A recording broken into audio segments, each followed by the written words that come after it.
Hello, how are you doing? Hope you're doing well. Today we will learn about preposition. What is a preposition?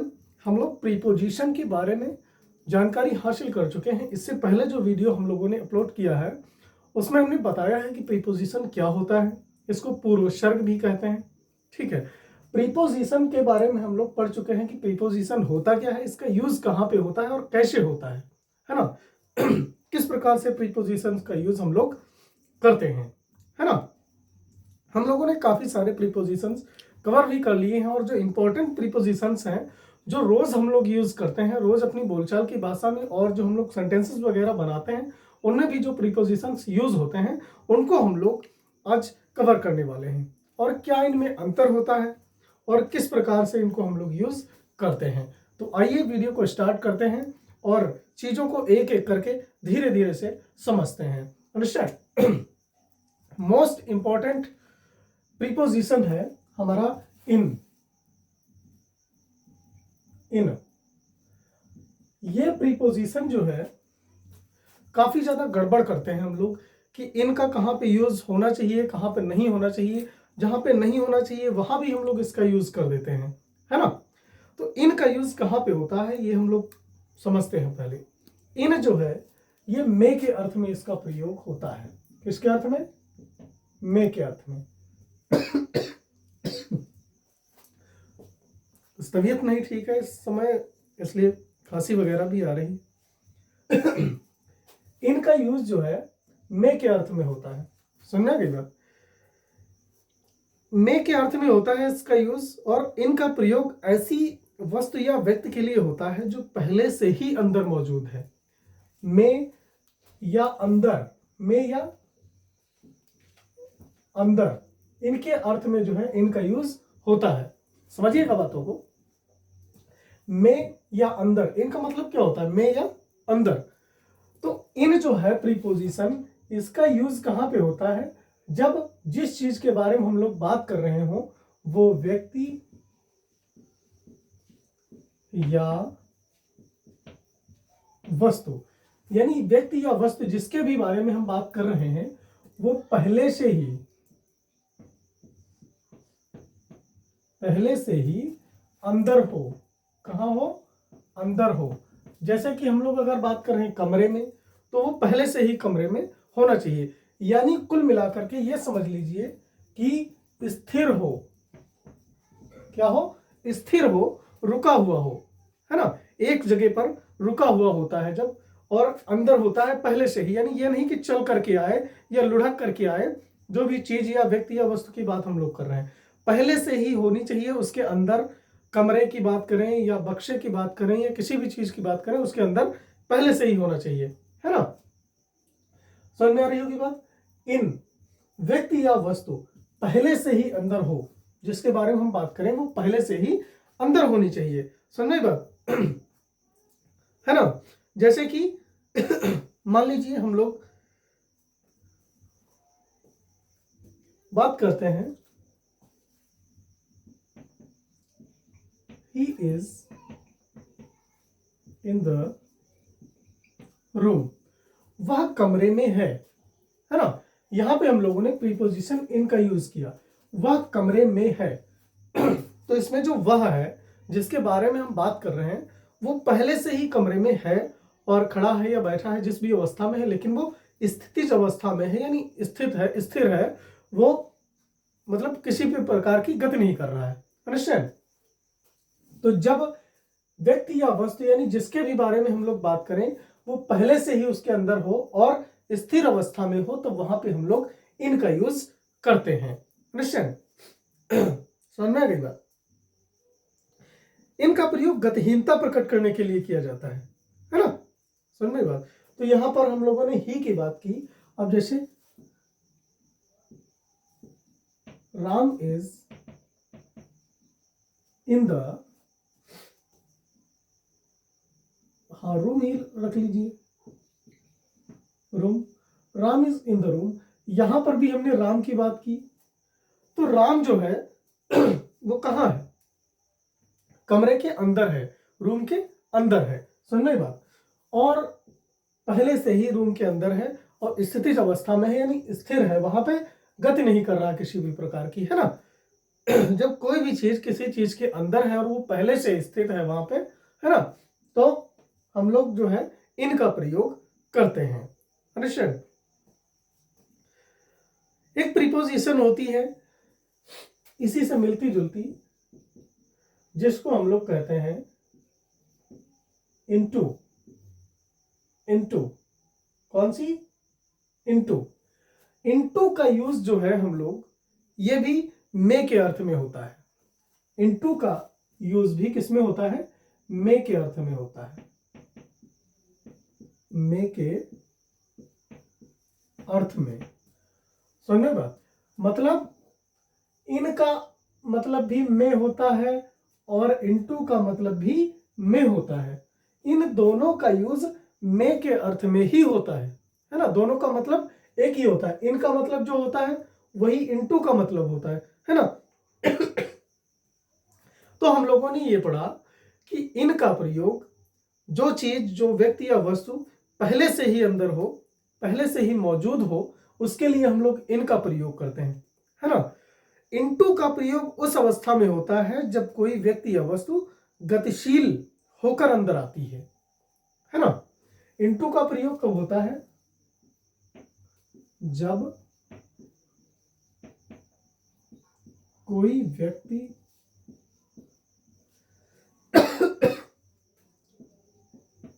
या वस्तु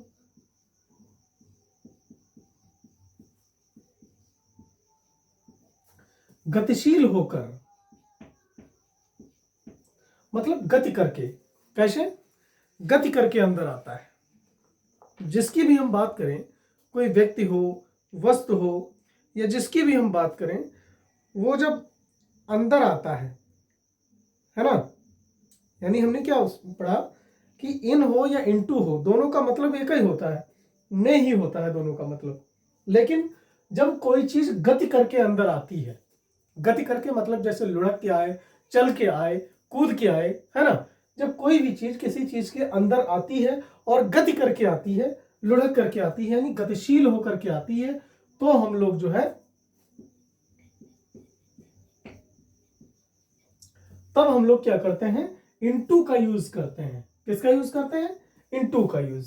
समझे बात? सीधे सीधे समझ लेंगे। जब कोई वस्तु गति करके किसी चीज के अंदर आती है, तो हम लोग वहां पर मे के लिए, अंदर के लिए इनटू का यूज करते हैं। समझे बात? जैसे इसका एक एग्जांपल देख लीजिए।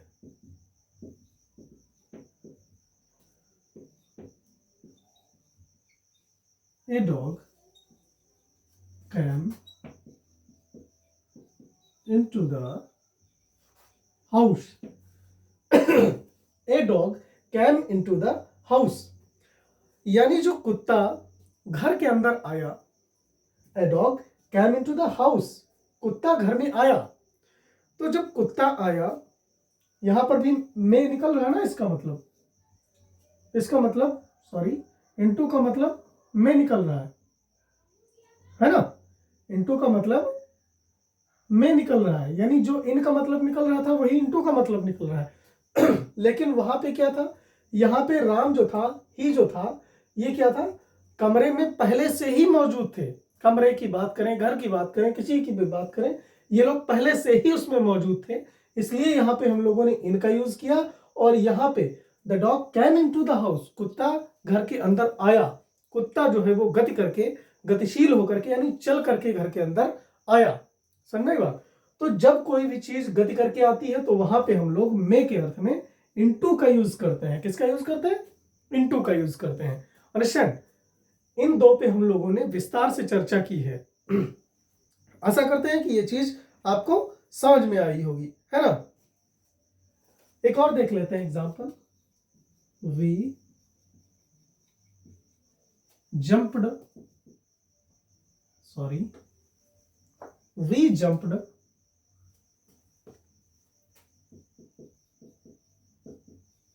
into the water. We jumped into the water. मैं पानी में कूदा। मैंने क्या किया? मैं पानी में कूदा। तो जब मैं कूदा, मैंने जो कूदने का काम किया, यानी वो गति हुई कि नहीं हुई? मैं गति करके पानी में गया। मैंने गति करी, तब गति करके मैं पानी के अंदर गया, कूदा। अंडरस्टैंड?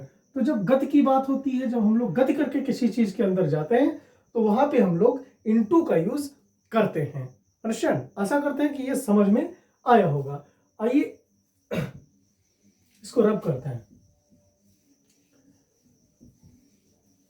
दूसरा प्रीपोजिशन पढ़ते हैं हम लोग, है ना।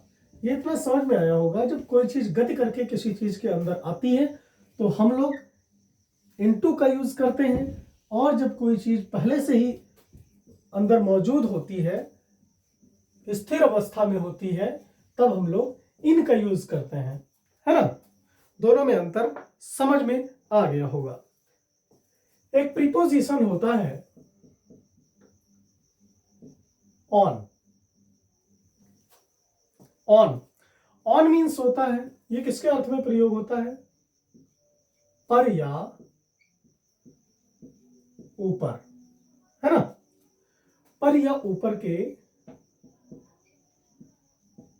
अर्थ में प्रीपोजिशन ऑन जो है वो पर या ऊपर के अर्थ में यूज होता है। अंडरस्टैंड? इन दोनों का अर्थ पर या ऊपर होता है ना। ऑन जो है ऐसी वस्तु के लिए प्रयोग किया जाता है जो पहले से ही किसी चीज के ऊपर स्थित है। वही बात आ गई। ऑन जो है वो उन चीजों के लिए यूज होता है, उन वस्तुओं के लिए यूज होता है जो पहले से ही किसी चीज के ऊपर रखी हुई हैं, स्थिर अवस्था में है ना। स्थिर अवस्था में है, पहले से ही किसी चीज के ऊपर रखी हुई है ना। जैसे मान लीजिए ऑन जो है इसका यूज कहां पे होता है? जब कोई वस्तु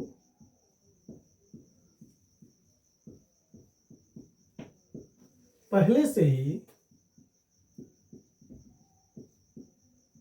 किसी के ऊपर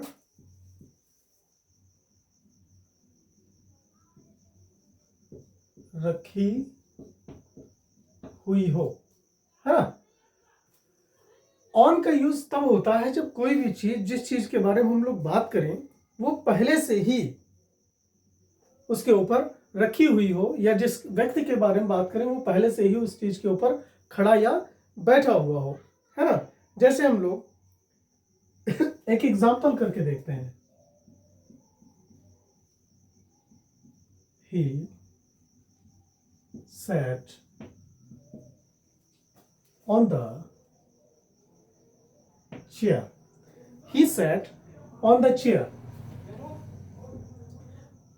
He sat on the chair. तो जो कुर्सी पर बैठा है, जो चेयर के ऊपर बैठा है, ये बताइए वो पहले से ही बैठा है ना। जब हम उसकी बात कर रहे हैं, ऐसा तो है नहीं कि वो अभी चल करके आ रहा है और बैठ रहा है ना। ऐसा नहीं है। कुर्सी पर जो बैठा है, जिसकी हम लोग बात कर रहे हैं, वो पहले से ही बैठा है ना। He sat on the chair. तो वो पहले से ही बैठा है उसके ऊपर, कुर्सी के ऊपर, इसलिए हम लोगों ने प्रीपोजिशन ऑन का यूज किया है ना।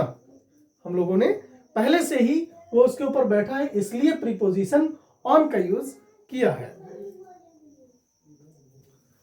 देखिए, the books are lying. The books are lying on the table. तो ये जो पुस्तकें हैं ये कहाँ है? टेबल पर, है ना। तो ये जो पर के अर्थ में हमने ऑन का यूज किया है, वो इसलिए किया है कि पुस्तकें जो हैं उनकी अवस्था क्या है कि वो टेबल के ऊपर पहले से ही मौजूद हैं। अंडरस्टैंड? तो हम लोगों ने इसमें क्या पढ़ा था? ऑन का यूज तब होगा जब कोई वस्तु पहले से ही किसी के ऊपर रखी हुई हो, पहले से ही किसी चीज के ऊपर मौजूद हो। अंडरस्टैंड? तो ये समझ में आ गया होगा आपकी, है ना। ऑन का यूज कहां पे करेंगे? जब कोई वस्तु पहले से ही किसी चीज के ऊपर स्थित हो, रखी हुई हो, बैठी हुई हो, या कोई भी व्यक्ति खड़ा हुआ हो पहले से ही। अंडरस्टैंड? और एक होता है इसी से मिलता जुलता अपॉन। अपॉन, ये प्रीपोजिशन अपॉन है। अपॉन का यूज भी जो है पर या ऊपर के अर्थ में होता है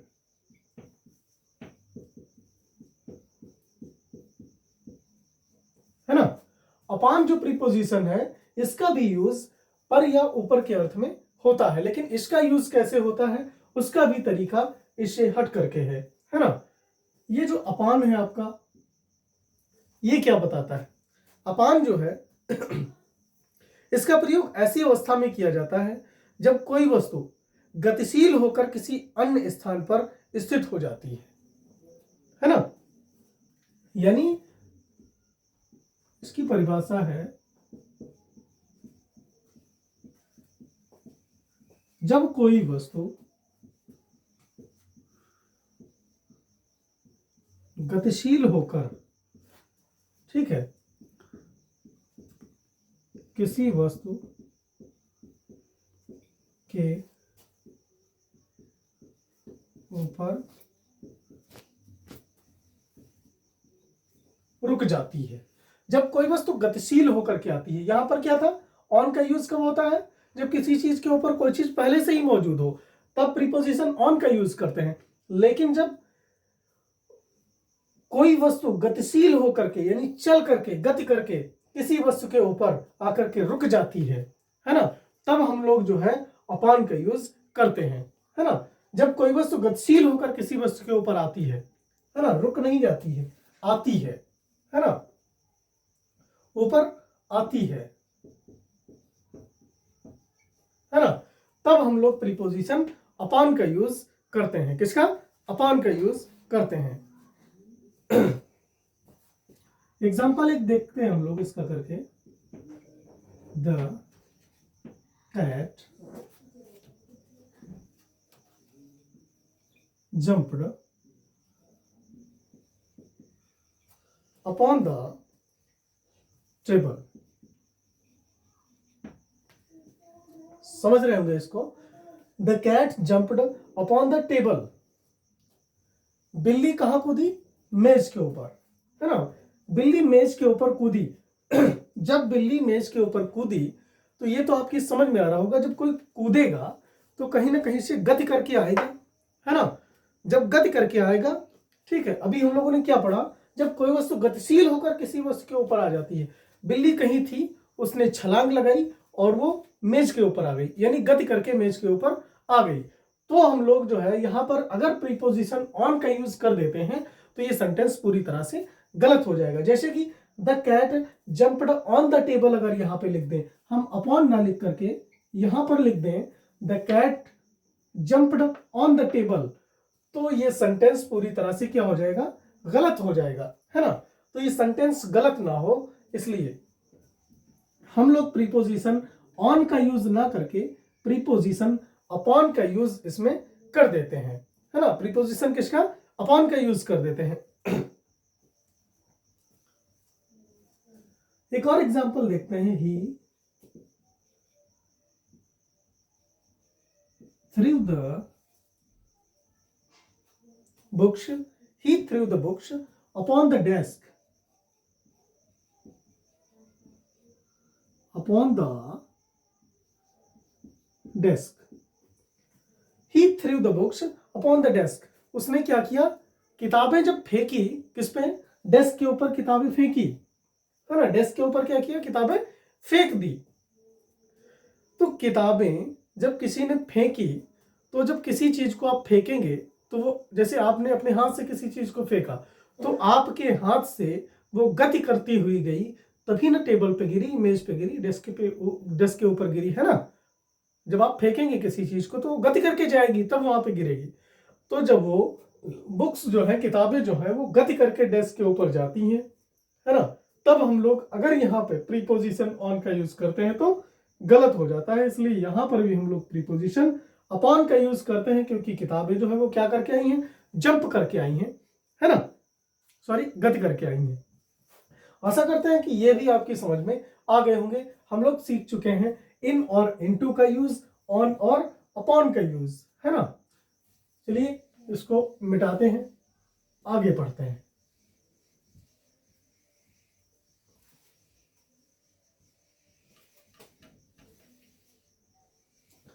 चीजों को एक एक करके सीखते हैं, और ये बहुत ही इंपॉर्टेंट वीडियो होने वाला है आपके लिए। चीज़ों को एक एक करके समझिए, बेहतरीन तरीके से समझिए, और ज़्यादा से ज़्यादा सेंटेंसेस में यूज़ करके इसको पढ़िए। जब आप किसी भी वोकैब को, किसी भी प्रीपोजिशन को, किसी भी चीज़ को जब आप ज़्यादा से ज़्यादा यूज़ करके पढ़ते हैं तो वो आपको याद रहती है ना। आइए अब हम लोग प्रीपोजिशन, बहुत ही इंपॉर्टेंट है, बाई, है ना। बाई प्रीपोजिशन का यूज हम लोग पढ़ते हैं। किसका यूज? बाई का यूज। बाई का प्रयोग कहां पे होता है? बाई का प्रयोग उस व्यक्ति के बाद में होता है, उस व्यक्ति के नाम के बाद में होता है जिसके द्वारा कोई कार्य किया गया हो, है ना। बाई का प्रयोग द्वारा के अर्थ में होता है।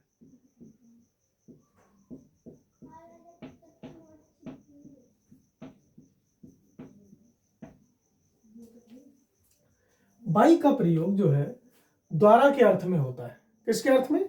द्वारा के अर्थ में। जैसे कि हम लोग देखते हैं,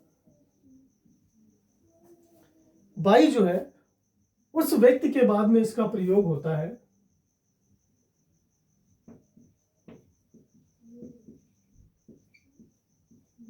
उस व्यक्ति के पहले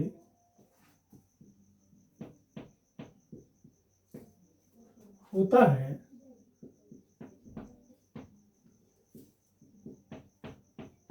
जिसके द्वारा कार्य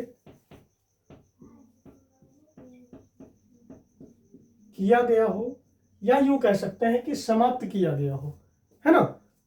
बाई जो है उस व्यक्ति के पहले होता है इसका यूज जिसके द्वारा कार्य किया गया हो या कार्य समाप्त किया गया हो, इस प्रकार कह सकते हैं, है ना। जैसे मान लीजिए एग्जाम्पल हो गया इसका, mango is eaten by Mohan. Mango is eaten by Mohan. आम जो है किसके द्वारा खाया गया? मोहन के द्वारा खाया गया। तो यहां पर हम लोगों ने प्रीपोजिशन बाई का यूज किया है। किसका यूज किया है? प्रीपोजिशन बाई का यूज हम लोगों ने किया है। तो बाई का यूज क्यों किया है? क्योंकि ये आम खाने का काम जो है वो किसके द्वारा समाप्त किया गया? मोहन के द्वारा समाप्त किया गया। इसलिए हम लोगों ने मोहन के नाम से पहले, यानी मोहन क्या है? इस कार्य को करने वाला, करता है, तो इस सब्जेक्ट के पहले हम लोगों ने प्रीपोजिशन बाई का यूज कर दिया है। अंडरस्टैंड? एक और एग्जांपल देख लेते हैं।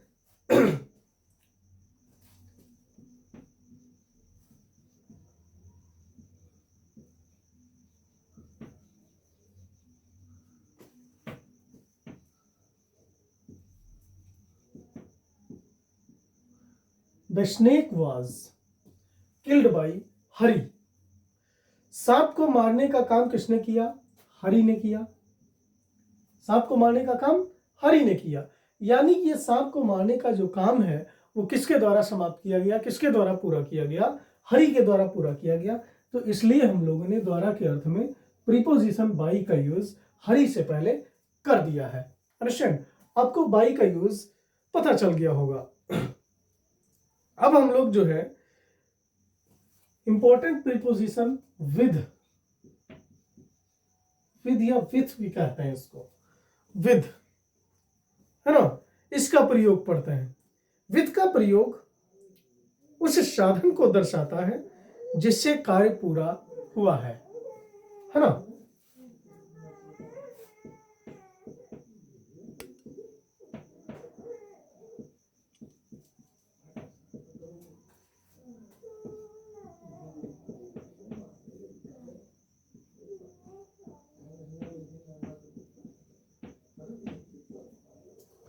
विथ का प्रयोग इस तरह से होता है। विथ का प्रयोग साथ के अर्थ में भी होता है, ठीक है, और द्वारा के अर्थ में भी होता है। विथ का प्रयोग साथ के अर्थ में भी होता है और द्वारा के अर्थ में भी होता है। समझ में बात, ठीक है। विथ का प्रयोग समझिए, विथ का प्रयोग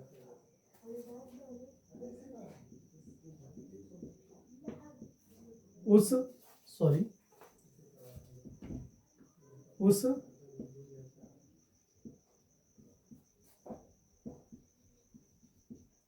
साधन के लिए होता है, ठीक है,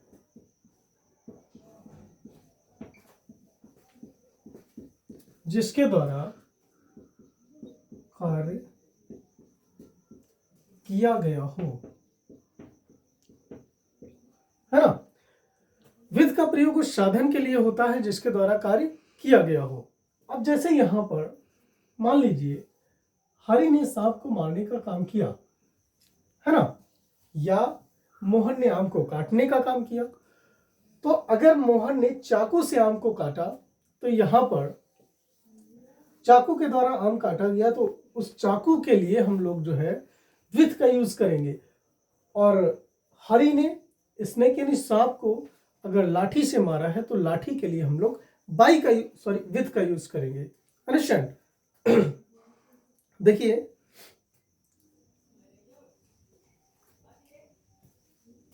इसको देखते हैं। Snake was killed by the snake was killed by Hari. The snake was killed by Hari. यही वाला है same. Snake was killed by Hari. कैसे मारा गया? विथ का यूज हम लोग पढ़ रहे हैं। हरी विथ, काहे से मारा? विथ स्टिक, है ना। हरि ने जो सांप को मारने का काम किया वो स्टिक से मारा। सांप को काहे से मारा? स्टिक से। हम लोगों ने क्या पढ़ा? विथ का यूज उस साधन के लिए होता है जिसके द्वारा कार्य किया जाता है। तो सांप को मारने का कार्य किसके द्वारा किया गया? स्टिक के द्वारा किया गया। तो हम लोगों ने स्टिक के लिए प्रीपोजिशन विद का यूज किया, है ना। प्रीपोजिशन विद का यूज किया क्योंकि यहां पर जो है सांप को मारने का काम कौन से साधन के द्वारा किया गया? स्टिक के द्वारा किया गया, डंडे के द्वारा किया गया। अंडरस्टैंड। अभी इंपॉर्टेंट प्रीपोजिशन और भी कुछ है, उनको भी हम लोग ऐसे अलग अलग वीडियो में थोड़े थोड़े करके कवर करने वाले हैं। और थोड़े थोड़े इसलिए कवर करेंगे ताकि बेहतरीन तरीके से हम लोगों की समझ में आ सकें। और हम लोगों का ज़्यादा से ज़्यादा सपोर्ट करिए, चैनल को सब्सक्राइब कीजिए, शेयर कीजिए, लाइक कमेंट कीजिए। और हम आशा करते हैं कि ये जितना हमने पढ़ाया ये आपकी समझ में आया होगा और इससे भी बेहतरीन कंटेंट लेकर के हम लोग आएंगे आपके लिए। चलिए मिलते हैं नेक्स्ट वीडियो में, तब तक के लिए थैंक्स।